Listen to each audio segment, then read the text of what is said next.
show you how it's used.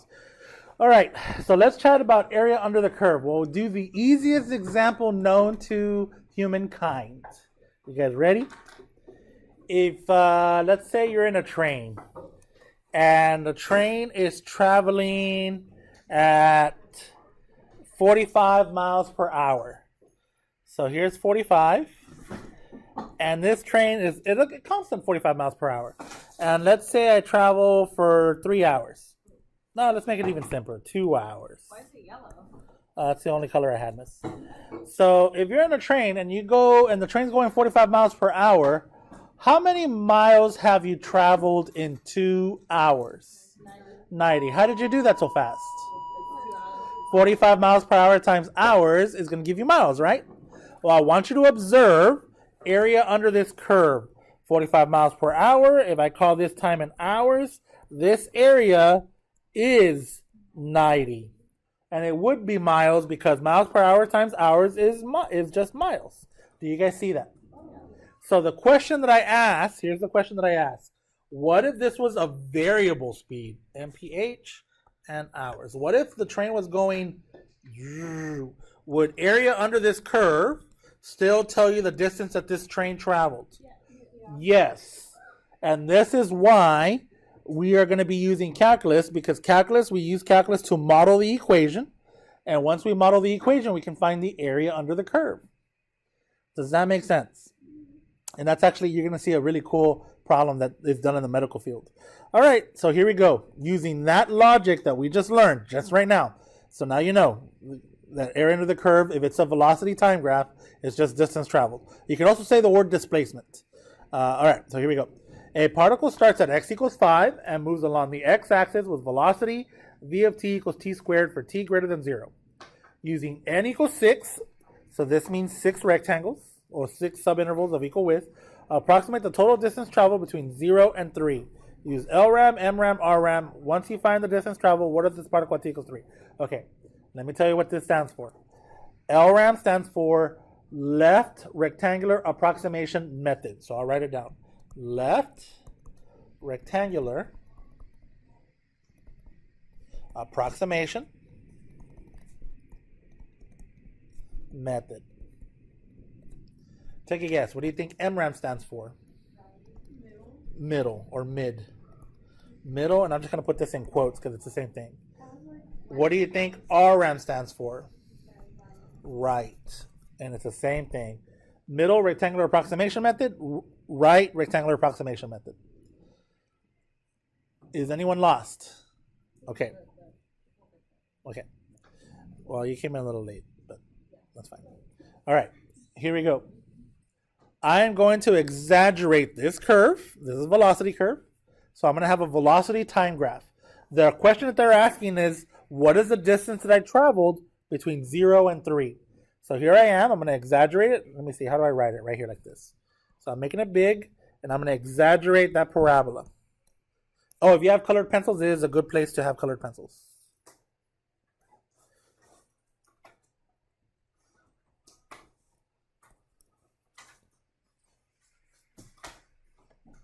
All right. How many rectangles am I using? 6. I'm going to start with LRAM, so I'm going to write LRAM. And I'm going to use, let me first put where 1 is at. I'm going to say 1 is right here, and I'm going to say 2 is right there. Okay. Okay, you guys ready? Using LRAM. So here's how we're going to have our rectangles. If I have 6 rectangles, that means each rectangle has a width of 0.5. Does everyone know how I got the width of 0.5?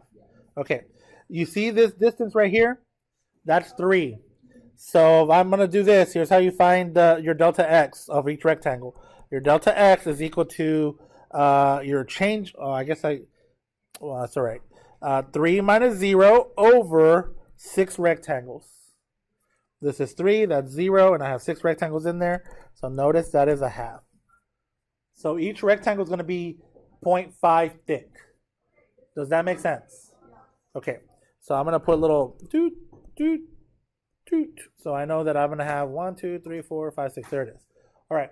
Now, because this one starts with an L, left RAM, LRAM, you're going to use the leftmost point on that interval. So I'm looking right now at the moment between 0 and 0.5. The leftmost point is at the origin. So start at the origin and you go towards 0.5. I know it's like right now it looks weird because you're like, you don't have a rectangle. You're right. You don't have a rectangle right now. Now I'm looking at the interval between 0.5 and 1. The leftmost point between 0.5 and 1 is at 0.5. Go to the curve, put a point. So look, here I am. You see that point? And go down. Make the rectangle the height of that curve. So just and then go down. Do you guys see what we did? Okay, I'm going to go slow again. Now I'm looking at the interval between 1 and 1.5. The leftmost point between 1 and 1.5 is at 1. So go to 1 and go to the curve. Put a point on the curve. Go straight down. And now go back to that point on that curve and go to the right. Horizontal line until you reach 1.5 and then straight down. There's your, technically that's your third rectangle, but you only have 2 rectangles at the moment. Do you see what I did? Okay. Here's the next one. I'm looking between 1.5 and 2. Leftmost, so I go to 1.5. Put a point on the curve. Go straight down. Boom. So there's 1. And now go back to the point on the curve and go to the right until you hit 2. And then go straight down again. Yeah, we're using rectangles to approximate the area under the curve. Cool, guys? Do the same thing at 2. So I'm looking between 2 and 2.5. So go all the way to 2.5, horizontal. Bam. And then one more, go to 2.5, put a point on the curve, go down, and then move to the right. And then my little 3 here is a little off, but that's fine. So there it is. That's my 6 rectangle. Technically, there's only 5, but there's my 6 rectangles. One rectangle has a width of width, they're all 0.5, but one rectangle has a height of 0. What's up? What does N mean? How many rectangles you have? There's no reason to let N as the variable. Oh, N is always going to say, see the way it's written here, using N equals 6 sub-intervals of equal width. So we're talking about rectangles. Are we okay, guys? Okay. Here's how we're going to approximate this area. Area of a rectangle is just width times height, right? So all we're going to do is 0.5 times the height. 0.5 times the height. 0.5 times the height. Is there a number? Okay, I'll go ahead and show you. So here we go. Approximate area equals 0.5 times the height of my first rectangle, which is 0 squared. Does everyone know where I got the 0 squared? Plus, and I'm going to label it 2, 3, and I'll put a circle on it. 2, 3, 4, 5, 6. Okay. 0.5. And then the area of the second rectangle, which dictated, the height is dictated by the curve. The curve is t squared, and that x value is 0.5. So 0.5 squared. Is anyone confused on how I got that? Okay. Plus 0.5, parenthesis. Now I'm in rectangle 3. So I'll label this. This is rectangle 2, which is that one. And then this one right here, it's going to be 1 squared, and that's rectangle 3, which is this one, plus 0.5 times 1.5 squared, and that's rectangle 4,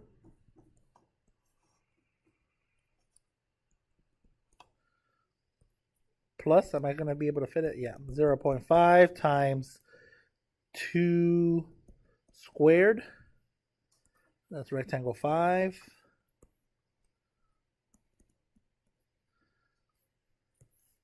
plus 0.5 times 2.5 squared, and that's rectangle 6.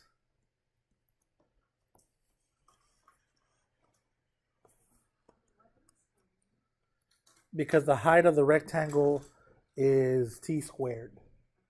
Do you know this? Yeah, let me write it. This curve here, guys, is v of t equals t squared. So if I want to know the height, we got to square it.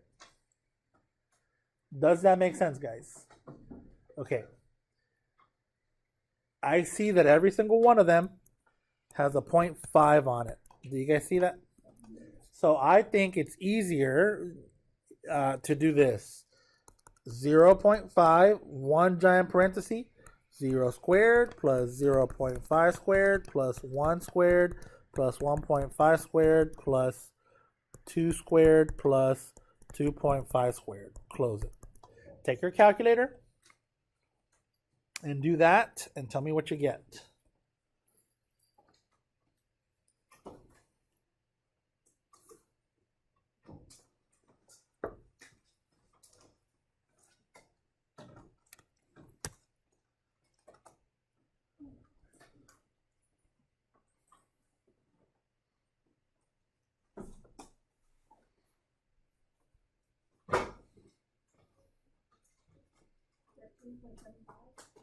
That sounds correct to me. 13.75. Okay. Okay. 6.875 units. This is distance traveled. They didn't give me units. They didn't tell me time in seconds or anything or meters. So we're just going to say it moves 6.875 units approximate. All right, before I continue, do you think this is an over approximate or an under approximate? Under, because look at all the space that I am missing. If I put more rectangles, would it be more accurate? Yes. Get that idea in your head. Eventually, we're going to make the number of rectangles approach infinity. That's where your calculus comes in, right? The integral. Okay, well, I'm getting ahead of myself. All right, we're going to do the same calculation, but now we're going to do it with RRAM. Yes. So that's why we have a whole bunch of space. Take about half the page for RRAM. So here we go. I'm doing RRAM. And I'm still doing with 6 rectangles, guys. So here is my curve. Take about half the page. And exaggerate your curve.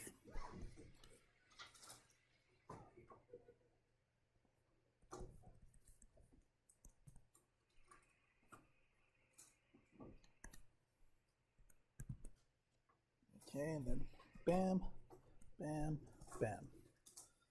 Yeah, if you have colored pencils, it is a good place to have it. All right, you guys ready? I'm doing RRAM. I'm still doing 6 rectangles. So I'm looking right now between 0 and 0.5.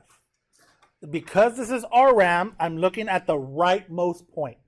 So between 0 and 0.5, the rightmost point is at 0.5. So go to 0.5.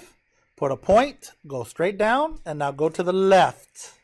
So there's my first rectangle in green. Can you guys see it? Yeah. All right. Now I'm looking between 1 and 1.5. I go to 1. Sorry, did I say 1 and 1.5? 0.5 and 1. There we go. Sorry. 0.5 and 1. I go to 1, put a point, go down, and then from that point, go to the left and down at 1. At 0.5. Man, I'm trying to catch myself. So right now, those are my 2 rectangles. So now I'm looking between 1 and 1.5. There we go. Now I said it right. Go to the 1.5. That's the rightmost. Put a point on the curve. Go down all the way to x equals 1.5. And then go back to the curve and go left like so. Bam. I'm just doing rectangles, guys. I'm looking at between 1.5 and 2. Go to 2. Put a point on the curve because that's the rightmost. Go down. And then go back to 2 on the curve. And then all the way to 1.5 like that. They're supposed to be equal width, but I can see one is bigger than the other. That's fine. At 2.5, not to scale, but they're all 0.5 width. Go to 2.5. And then finally at 3, point on 3 to the left. Notice on this one, and I'll wait for you guys to catch up.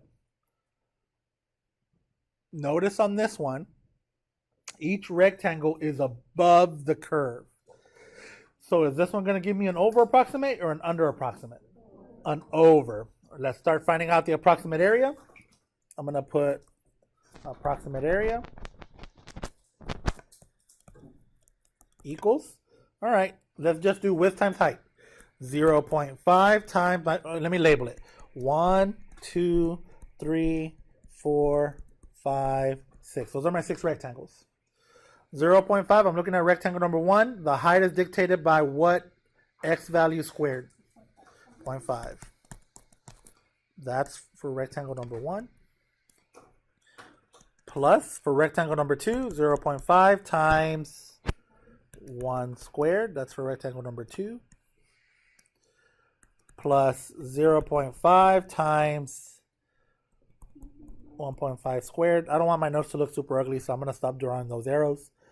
Plus 0.5 times 2 squared plus 0.5 times 2.5 squared. And then finally 0.5 times 3. That's the 6th one. So maybe I'll circle that one and put the 6th one.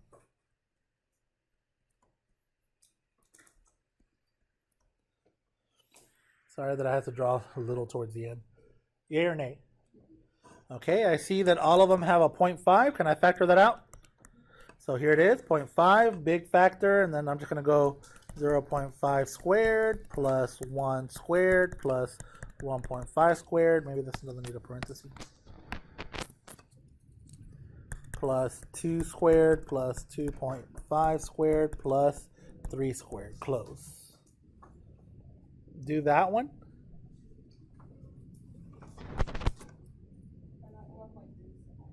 Times 0.5.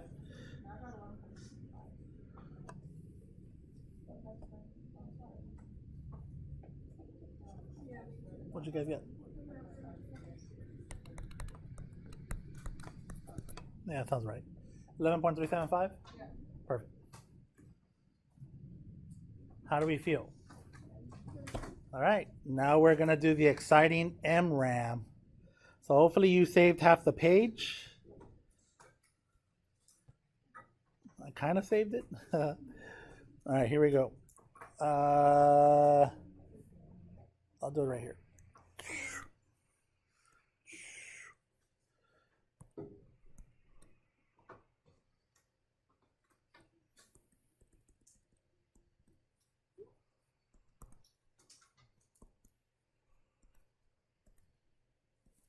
Okay, I'm using the middle. So let me take a color. Red looks like pretty color. So what's the middle between 0 and 0.5? 0.25. So go right in the middle of that curve. There's going to be a little bit below and a little bit above. There's my first rectangle. And I'll zoom in. See? Between 0.5 and 1, what's in the middle? 0.75. So we're going to be a little bit below the curve and a little bit above the curve. So go to 0.75, put a point, and then go to the left, and then go to the right. So you cover your whole interval like that. So there's my first 2 rectangles. The middle between 1 and 1.5 is, so go to 1.25, put a point on the curve, go to the left until you hit 1, then go down, and then go back to the point 1.25 on the curve, and then go to the right until you hit 1.5 and go down. So that's how your first 3 should look. A little bit above, a little bit below.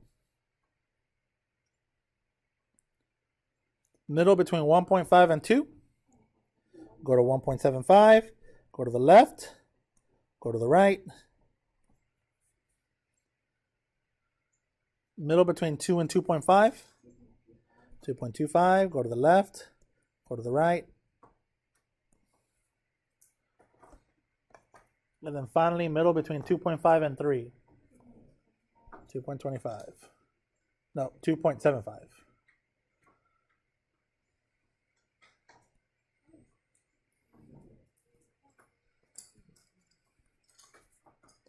And there it is. All right, here we go. I'm going to find my approximate area. This one's going to be, I wouldn't call it tricky. But you just got to be careful. Let me do a line really fast right here. Okay, there we go. So here it is. Approximate area. Approximate area equals, and I'm going to go They all have 0.5, so 0.5 times my first rectangle, the middle, not 0, not 0.5, but 0.25. Square that, plus 0.5 times 0.75. Square it, plus 0.5 times 1.25. That's a 1 there. Square it, and I'm going to put plus 0.5 times 1.75. Square that dude, plus 0.5 times 25. Square it, plus, and then the last one, 0.5 times, square it. And all that equals, you guys hook me up? Ask.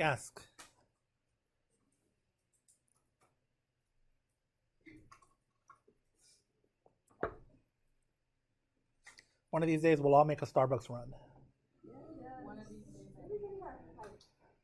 The curve.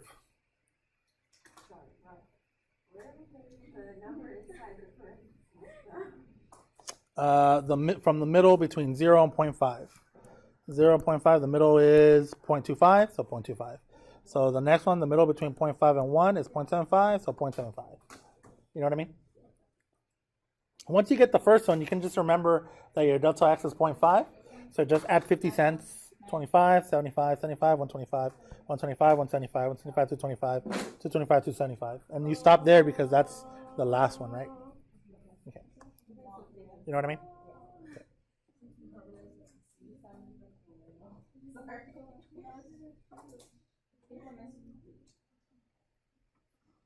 Okay, what do we get, guys? 9 what? 9 point? Oh. 8.9375. Okay. You guys get that number? Okay. What do you think is the best approximation from all three of them? The middle one. Now, we don't have enough information. Well, we might, but we don't have enough information to tell whether or not this is an over and under because there's a little bit above or a little bit below. So I don't think they will ask you on this type of, like, is MRAM above or below? I don't think they would ask you that. They would ask you for trapezoidal, but we haven't gone that far yet. So we'll get there when we get there. Right now we're just learning LRAM, MRAM, and RRAM. Are we still okay? All right, so go to the next page. Hey, relax. I want you, yeah, look at this. So here it is. Here's the answer. So N is the number of rectangles. LRAM, did we get 6.875? RRAM, did we get 11.375? So, and did we get 8.9375 for MRAM? All right, perfect. Look, if we had 12 rectangles, you guys told me that it would be more accurate. I want you to notice LRAM 7.9, MRAM 8.98, RRAM 10.15. If we go all the way to 1,000 rectangles, look at 1,000 rectangles, 8.9865, 8.999, 9.01 for RRAM. Can you make a prediction for what is the exact number if n were to approach infinity? 9. It looks like 9, right? So that's how you can see it's calculus. So let's answer the question way over here. So go back to page 1, and I'm going to put it in the corner over here in the little, I'm going to put this little corner to make my answer. So what do they want to know first? Approximate the total what? So what is the total distance traveled, the approximate? 9. So I'm going to write approximate distance. I'm going to put the period there. Distance traveled is 9 units. So they don't tell me, since they don't tell me units. All right. Wait, I have a question. Yeah, well, there's another question in there, but what's up? Is it coincidental that when you plug in 3 squared is 9?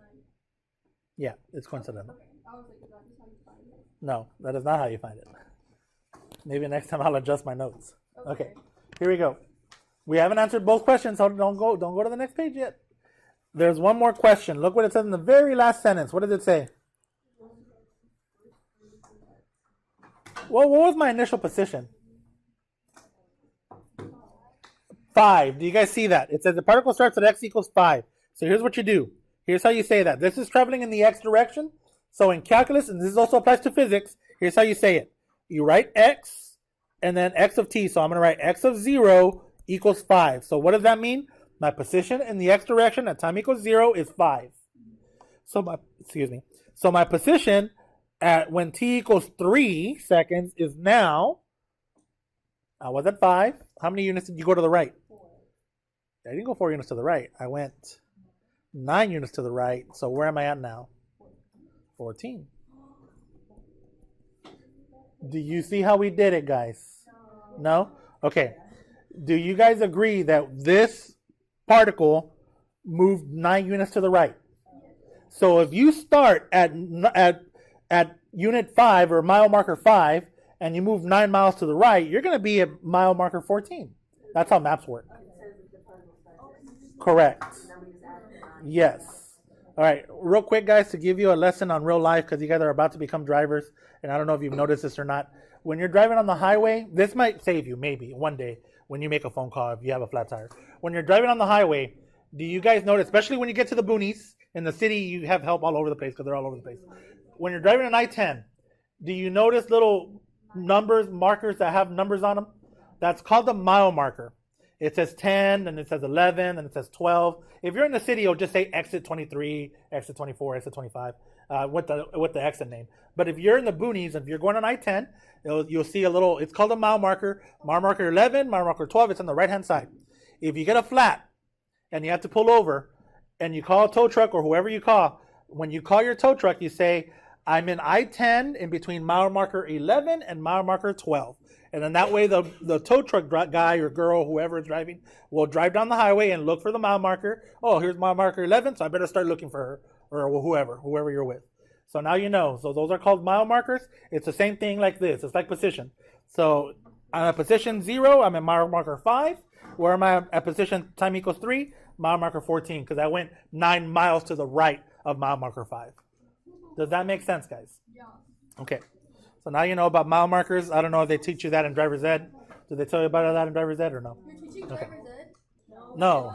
I don't know if they teach you that in driver's ed. I'm teaching driver's ed. All right. What's up, Tovar? You had a question? Ask. Cool hat, by the way. I approve. Now you're ready to go rope. Wait, how many things are? Yeah. It's just like, if you say like you went 9 miles to the right from like the 5. Oh, yeah. Sorry. So What let does the 3 have to do with it? the 3 is the time. So x of 3 means my position at time t equals 3. See how I have x of 0 there? So this means my position initially. Because initially at t equals 0, I was at 5. And then this 3 just means at t equals 3 seconds. So you know how, okay, it's just like saying this. F of 3 minus f of 0. It's like saying that. So it's just like, what's my function at t equals 3 or at x equals 3? So that 3 just means, this is how you say my x position at time t equals 3. So it's not x times 3, it just means my x position at time 3. But if it was like a different number, would it still be 14? If it's t squared, no. It'll be, if it's like at t equals 5, then no, it will be a different number. We have to keep adding. When I first got it, I thought it was We were at 9. Yeah, if it started at 3, but it started at 5. I don't want to use the number 3 because it might confuse her. If x of 0 was 2, because I don't want to use a 3 because 3 is already in there. What's up, Alvarez?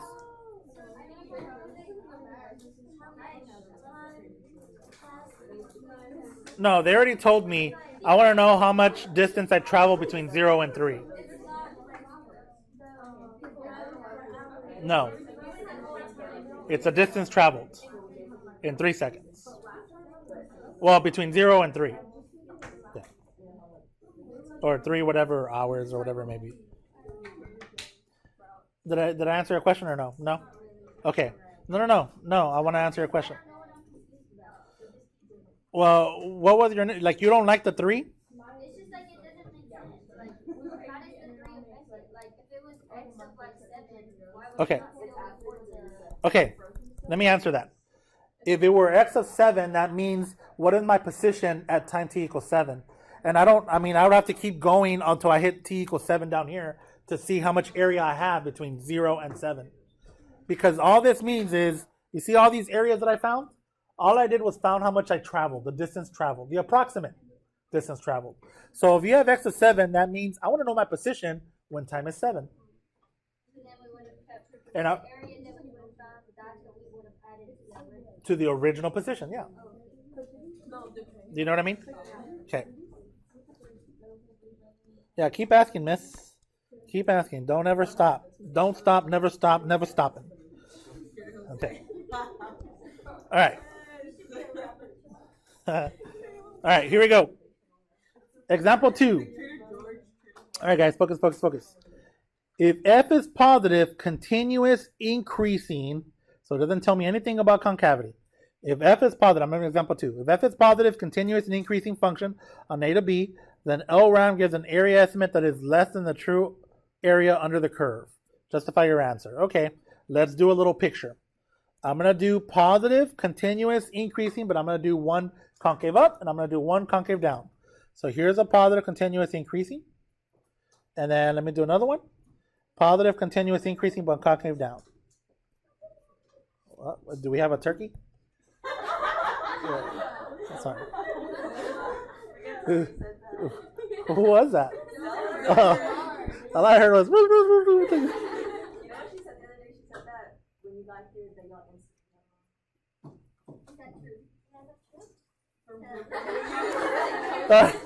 All right, guys. All this is being recorded. Of course, we got along. All right, here we go. I'm just doing LRAM. I'm just gonna do 2 LRAMs real quick. Bam. Oh no, rectangle like that. Bam and bam. That looks like an underestimate. Let me do this one here. Bam and bam. Does that look like another underestimate? So what is this? True or false? True. And it says justify your answer, your justification, or your 2 drawings here. Oh, come on, buddy. On the EP exam, could we justify with the pictures? No, you can just write LRAM approximation will always be an underestimate for a curve that is increasing. There actually was a question on the AP exam, and that was the justification answer, that LRAM gives you an under approximation for an increasing curve. How do we feel? You feel okay? Oh yeah. All right, example 3. Here we go. You're going to need your calculators. If an MRAM sum with n equals 4 rectangles of equal width is used to approximate the area enclosed between the x-axis and the graph 4x minus x squared, the approximation is, okay, before we continue, and it's okay, do you know how this graph looks? It's okay if you don't know. It's a parabola opening downward. At 0, it is 0. Where else is it 0? And at 4. And at 4, it's 0. Because I can see 4 times 4 is 16, and 4 squared is 16. So I know that I touch the x-axis at 0 and at 4. So I know it has to... Okay, I'll stop. I'll slow down. I know that I touch the x-axis here at 0 and here at 4. Now, because we all took Algebra 2, because this is a parabola, I know that it's symmetric right at x equals 2. So I have at 2, I have a max. I don't know where that max is at. I mean, we can calculate it, just plug in a 2 in there. It'll look something like that. 4. Oh, yeah. 4 times 2, 8. 2 squared, 4. Yeah, 2, 4. Are we okay? All right, I didn't want to. So there it is. There's my parabola. That's all. And I'm doing what? MRAM? So how many rectangles do I have? 4. So look, that means that each rectangle has a width of 1. Do we understand how we got that? Yeah. Okay. Gonzalez, you okay? Okay, but we're okay or how we go? Okay, so here we go. My first rectangle between 0 and 1. I'm not using 0 because it's not LRAM, and I'm not using 1 because it's not RRAM. What x value am I using? 0.5. So go to 0.5, put a point, and go to the left and go to the right. So you should have a little above, a little below. Between 1 and 2. What's in the middle between 1 and 2? So go to 1.5, put a point, go to the left, go to the right, and here's how it should look. Middle between 2 and 3. What is that? So funny. So go to 2.5. It should actually be, if you drew your graph properly, it should actually be the same height as the other rectangle. It's okay. It's okay if it's not perfect. And then between 3 and 4, that is 3.5, left and right. So there it is, right there. Are we still okay? All right, here it is. You guys want to see how to do it? It doesn't matter. Ready? Area equals, all the widths are 1, right? All the width. Yeah. And I'm recording here, right? So the width of each rectangle is 1 for all of them. So I'm going to factor out my 1. It doesn't matter because it's just a 1. But here it is. There's my 1. And now all I'm doing is my height. Width times height, width times height, width times height. I'm just going to put all my heights. Yeah, you can do half and do symmetry. But I'm doing this. So here we go. I'm plugging in a 0.5, but I'm plugging in a 0.5 into this. Does everyone understand why?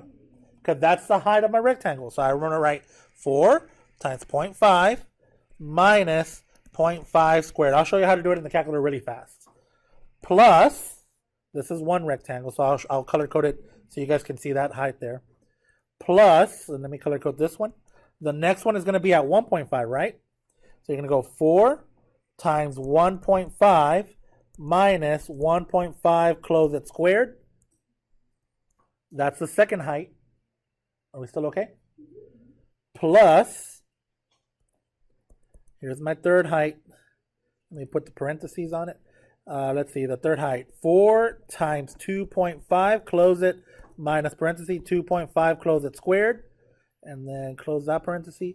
Plus, and then here's my, that's a black plus, my last one. 4 times 3.5, close it, minus parenthesis, 3.5, close it, squared, close. And close a big shebang. So let me close, bam. How do we feel? Okay, relax. It can get, if you try to do this in your calculator like this, you might get an error unless you're super articulate on how you type stuff in your calculator. So let me show you how to do it real fast. Ready? Go to your calculator. Go to y equals. Well, I have a whole bunch of junk in mine, so I'm going to clear mine. 712. Okay, now go to y equals. On y1, type in the equation. What was it? 4x minus x squared. Did everyone do that? Okay, now I'm going to second quit. So everyone should be in the home screen right now. Okay, does everyone realize that I'm doing width times height? But the width on each one is 1, right? So do I have to type that in? No. So here we go. I'm just going to type in the height. And how do I do this? Like this. Alpha trace y1, push enter, open parenthesis, and I'm going to put, what was my first one? Was it 0.5? Yeah. 0.5, close it. Plus alpha trace y1 again at what value? 1.5, close it. So that's saying y1 evaluated at 1.5 plus alpha trace 1.5 at, not 1.5, at 2.5, close it, plus alpha trace, and then 3.5, the last one. There it is. I don't see any mistakes. I push enter. What do you guys get? There it is. So learn how to use your calculators, guys. Become a beast. It says, an LRAM sum with 4 equal subdivisions is used to approximate the area of the sine curve from 0 to pi. What is the approximation? All right, you got to know a little bit of pre-calc, not even extreme pre-calc, just a little bit. Does everyone know how the sine curve looks? Yeah. Okay, so here we go. I'm going to zoom in on it. So here I am zooming in on it. It crosses where? It goes 1. Not crosses, like the x, the y intercept. It's not going to the origin. It isn't through the origin. Cosine? The one that signs at 1? Yes. Oh my god. So sine, what's sine of 0? 0. Oh, okay. And where am I at pi? 1. No. At pi, you're at 0 again. That's a whole, okay. That is a whole 0 at pi over 2, you're at 1. 1. Travis, I'm sorry. That's what I thought. And at pi, so here I am exaggerating it. And it looks something like that. And I want 4 equal subdivisions. Later, miss. Good luck, miss. 4. I have n equals 4. Now remember, between 0 and pi, so that means the width of each one, what's going to be my delta x? Pi over 4. Does that make sense to everyone? The different, Oh, it's just because we divided. that's the delta x. Each rectangle is going to be a width of pi over 4 because the change in x is pi, and I have 4 rectangles. Right? Just that section. Yeah. Yes. So it's simple. Pi over 2 is in the middle. Just put, let's see, bam there in the middle of that, and bam there in the middle of that. So here we go. My first rectangle, if they want, what am I using? LRAM, MRAM, or RRAM? So go to the leftmost point. Here's my first rectangle. It's like it's non-existent. My second rectangle, go to pi over 4, put a point on that curve, and here it is, like that. My third rectangle, go to pi over 2. And my fourth rectangle,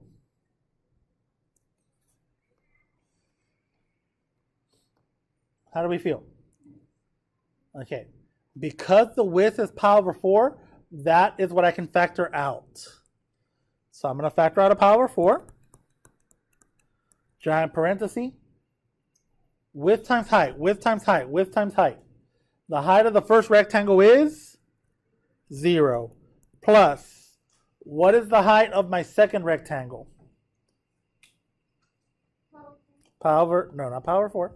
Oh, it's the y-axis. Square root of 2 over 2. What is the height of the third rectangle? This is my third one, technically. 1. What is the height of the fourth rectangle? Square root of 2 over 2. Good job. Does everyone know where those values are coming from? Okay, they're coming from the unit circle. All these are heights based on the curve. This one is sine of 0. Sine of 0 is 0. This one is sine of pi over 4. Sine of pi over 4 is square root of 2 over 2. This one is sine of pi over 2. Sine of pi over 2 is 1. This last one here is sine of 3 pi over 4. Sine of 3 pi over 4 is square root of 2 over 2. All right, what's the answer? Can we do that? Okay,